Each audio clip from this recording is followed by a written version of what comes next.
আসসালামু আলাইকুম। আমি ওয়াইফ অফ শহীদ কর্নেল মুজিবুল হক। আমার নাম নেহরিন ফিরদৌসী। আমার অভিযোগটা প্রথমত হচ্ছে যে এই হত্যাকাণ্ডটাকে আপনারা বিদ্রোহ বলবেনই না, ভুলে যান যে এটা বিদ্রোহ হয় না, বিদ্রোহ এইরকম হয় না। যারা প্ল্যান করে মেরে পোড়ানোর ব্যবস্থা করে, তারপরে বেয়নে দিয়ে খোঁচায় কিংবা ড্রেনে ফেলে এবং পরিবারদেরকে ঘর থেকে ধরে নিয়ে যে কোয়ার্টার গার্ডে নেয় এবং বাচ্চাদেরকে বুট দিয়ে লাথি দিতে দিতে নিয়ে যায়। আপনারা অনেক কিছুই জানেন না যে আমাদের সাথে কি হয়েছে।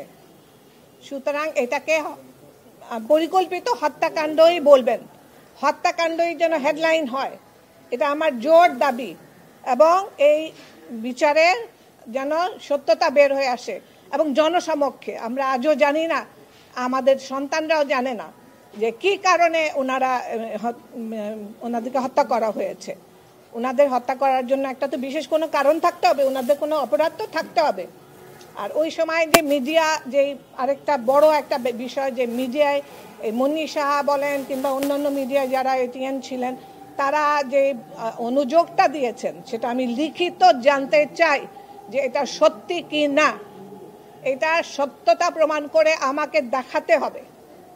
এবং আমি আমার সন্তানদের তরফ থেকে এটা আমি জোর দাবি জানাই, কারণ আমার এটা ভীষণ অপমানের একটা জায়গা যে আমার হাজব্যান্ডকে আমি, আর যারা সিনিয়র অফিসাররা ছিলেন, যেমন শাকিল বলেন, বাড়ি ভাই বলেন, ওনারা এত একনিষ্ঠ একজন অফিসার ছিলেন। আমার স্বামী ছিলেন, আরও কয়েকজন অফিসারকে ওনারা বলেছেন যে ওনারা পয়সা মেরেছেন, তাহলে দুর্নীতি করেছেন।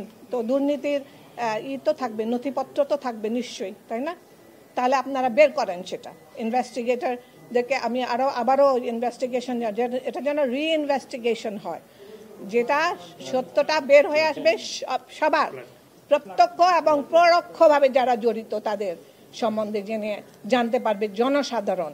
শুধু আমরা না, জনসাধারণ জানা দরকার।